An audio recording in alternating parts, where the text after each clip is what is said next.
मैं सुरेश कुमार मैथ अनुदेशक आज आपको गुरुत्व के अंदर जो चैप्टर है उस पे मल्टीपल चॉइस क्वेश्चंस वो करवाऊंगा।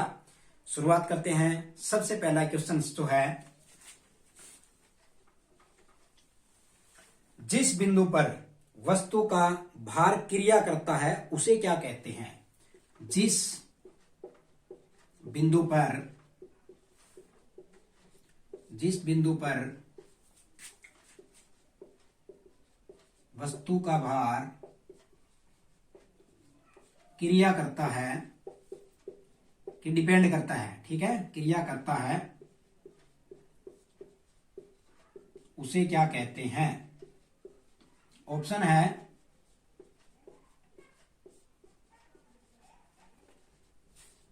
आघूर्ण, बी है गुरुत्व केंद्र, सी है संतुलन,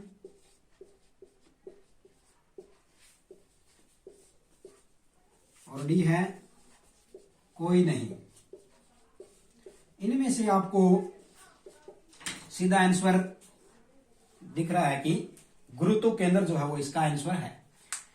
किसी भी वस्तु है उसका संपूर्ण भार जो है कहां पे क्रिया करेगा, कौन से बिंदु पे करेगा, वो क्या कहलाएगा? गुरुत्व केंद्र, सेंटर ऑफ ग्रेविटी। ओके, अगला क्वेश्चन है सेकंड। दूसरा क्वेश्चन क्या कहता है? किसी आकृति का गुरुत्व केंद्र किस विधि से ज्ञात किया जा सकता है? किसी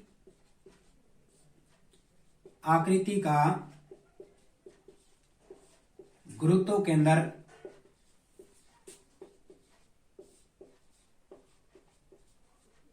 किस विधि से ज्ञात किया जा सकता है? किस विधि से ज्ञात किया जाता है?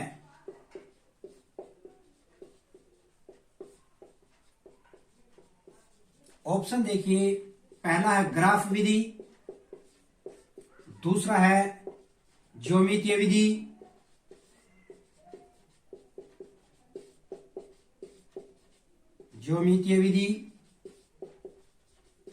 तीसरा है घूर्ण विधि,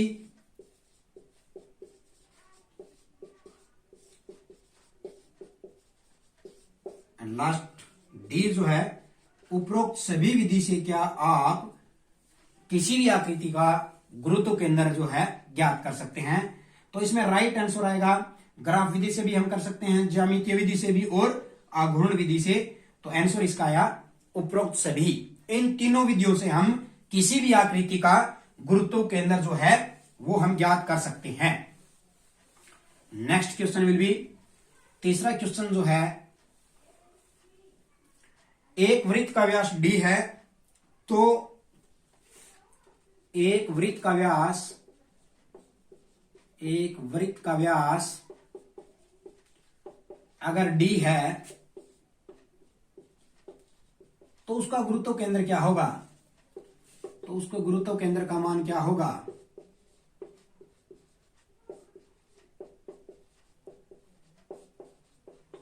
ऑप्शन देखें, d/3, d/4, d/2, r/2। तो यहां इसका राइट आंसर क्या आएगा? अगर कोई वृत्त है, वृत्त का अगर व्यास d है तो उसके गुरुत्व केंद्र का मान क्या होगा? d/2। ओके, अच्छा, एक यहां पे अगर मैं लिख देता हूं कि वृत्त की बजाय गोला लिख देते हैं, स्फीयर। वृत्त क्या होता है और गोला क्या होता है आपको पता ही होगा। मैंने वृत्त और गोले की दोनों की वीडियो बनाई हुई है जिसमें आपको बताया है वृत्त जो एक केंद्र बिंदु से समान दूरी पे चारों तरफ खींचा गया वृत्ताकार परिपथ क्या कहलाता है? वृत्त। और गोला, इस दोनों का सीधा जो डिफरेंस मैं आपको बताऊं तो रुपए का जो सिक्का है वो तो बन जाता है वृत्त, और क्रिकेट की बॉल, फुटबॉल वो जो है वो है गोला। तो यहां से आपको पता चल गया होगा कि गोला क्या होता है और वृत्त क्या है, इन दोनों में डिफरेंस क्या है। तो यदि मैं यहां बात करता हूं वृत्त की बात करें तो d/2, और अगर गोले का व्यास भी d हो और उसका गुरुत्व केंद्र का मान क्या होगा तो उसका भी क्या आएगा d/2। ओके, तो ये दोनों का यही रहेगा। तो ये तीसरा क्वेश्चन आप वृत्त करके कर लेना और चौथा क्वेश्चन हो गया गोला करके कर लेना। तो 4 क्वेश्चन हो गए। नेक्स्ट क्वेश्चन विल बी 5, जो है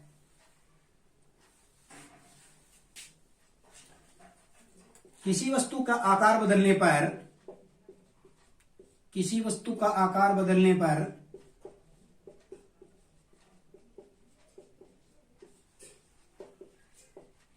पर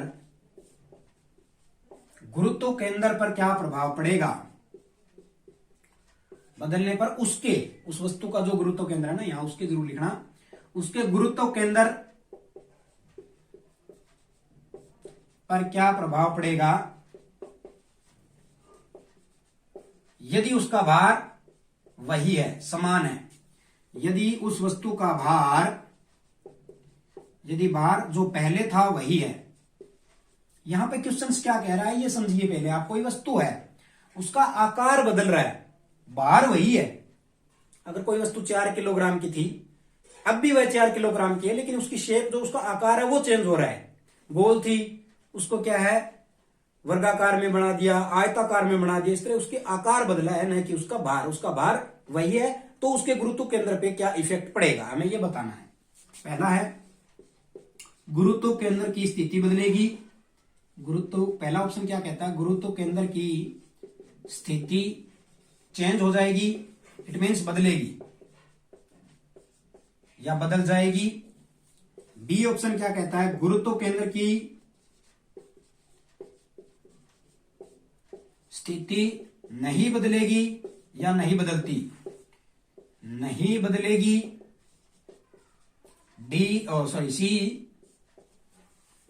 सी कहता है ए व बी दोनों ही चांस हो सकते हैं, बदल भी सकती है, नहीं भी बदल सकती। और डी क्या कहता है कि दोनों ही नहीं, कोई नहीं, इनमें से कोई नहीं। तो यहां पे इसका राइट आंसर जो आएगा वो है गुरुत्व केंद्र की स्थिति बदल जाएगी। इफ, यदि कोई वस्तु है उसका आकार बदल गया, उसका भार चाहे वही हो, अगर उसका आकार ही बदल गया तो उसकी गुरुत्व केंद्र की स्थिति भी क्या हो जाएगी, बदल जाएगी। ओके, क्वेश्चन नंबर 6, छठा क्वेश्चन देखिए क्या है। किसी वस्तु का गुरुत्व केंद्र वस्तु के पदार्थ से हो सकता है। किसी वस्तु का गुरुत्व केंद्र वस्तु से हो सकता है।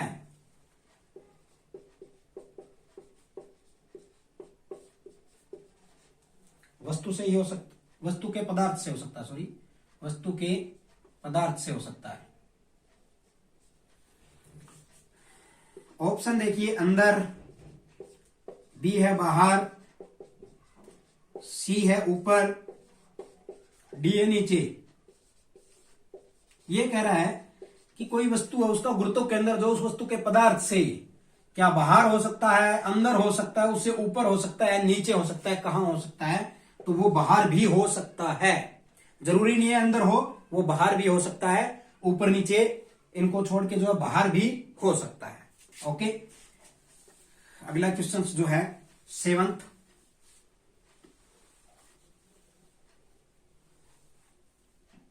वस्तु के समान एक्सिस,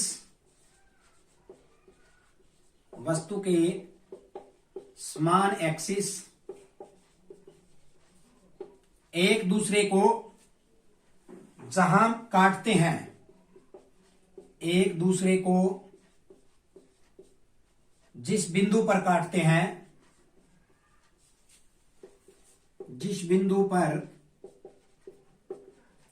काटते हैं उसे कहते हैं, आप सभी को पता ही है, उसे कहते हैं, क्या कहेंगे। ऑप्शन देखिए, आघूर्ण,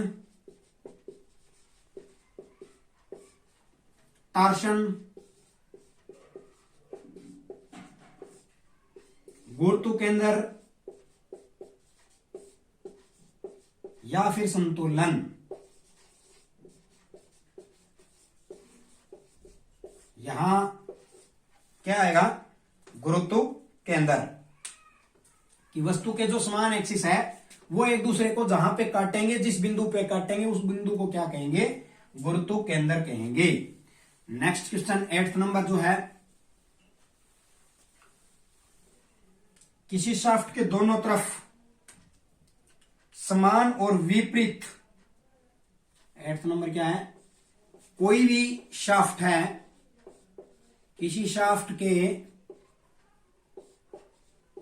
दोनों तरफ, उसके दोनों सिरों की तरफ, दोनों तरफ समान और विपरीत, समान तथा विपरीत विपरीत मूवमेंट को क्या कहते हैं।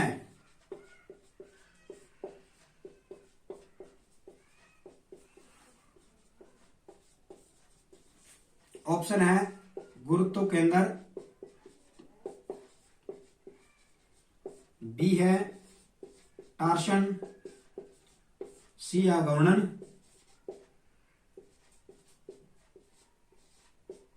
आघूर्ण, और डी है संतुलन। यहां इसका आंसर क्या आएगा, टार्शन। बार बार वर्ड आ रहा है कि टार्शन क्या है, तो टार्शन क्या होता है, कोई शाफ्ट हो मान लो, उसके दोनों तरफ समान और विपरीत मूवमेंट को ही क्या कहेंगे, एक जैसे हो लेकिन एक दूसरे को विपरीत हो, ठीक है, सेम हो लेकिन एक दूसरे के विपरीत लग रहे हैं, ये इधर लग रहा है तो ये भी इधर लगेगा, इसकी तरफ नहीं लगेगा, वो तो एक तरफ हो गया फिर, ठीक है, दोनों तरफ एक दूसरे के विपरीत लगे और समान लगे, ठीक है, जितना ये है उतना ये लगे, तो उसको क्या कहेंगे, torsion. Okay, next question,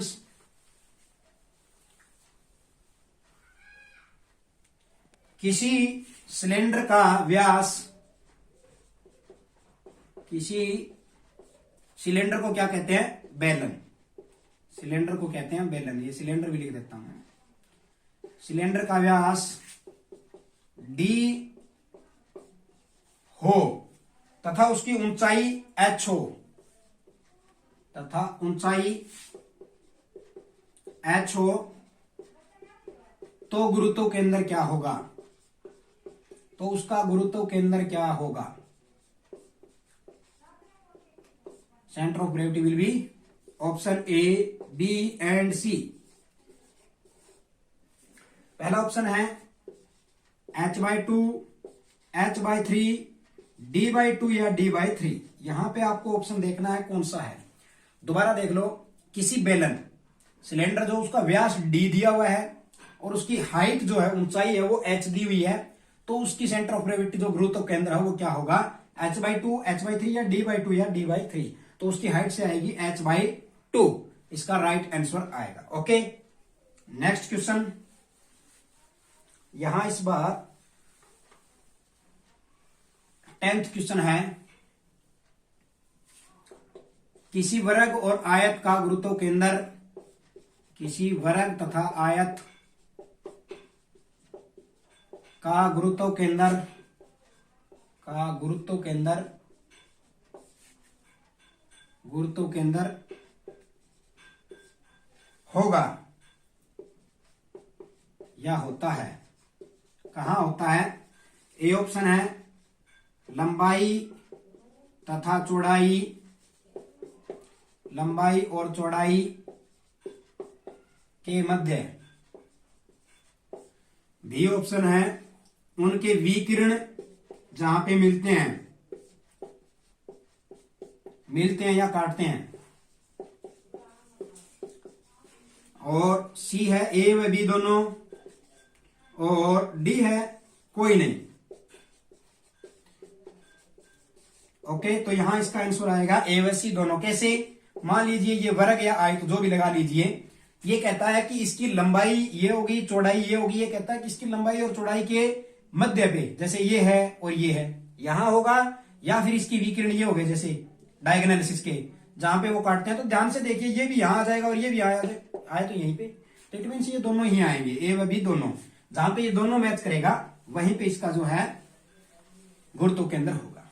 okay, तो किसी वर्ग या आयत का गुरुत्व केंद्र कैसा निकालना आपने समझ लिया होगा। लास्ट क्वेश्चन है, किसी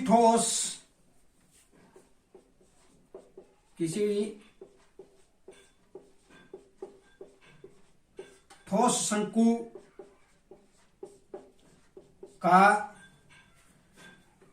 व्यास क्या की ऊंचाई h हो, किसी ठोस शंकु की ऊंचाई h हो तो उसका गुरुत्व केंद्र क्या होगा? उसका गुरुत्व केंद्र क्या होगा?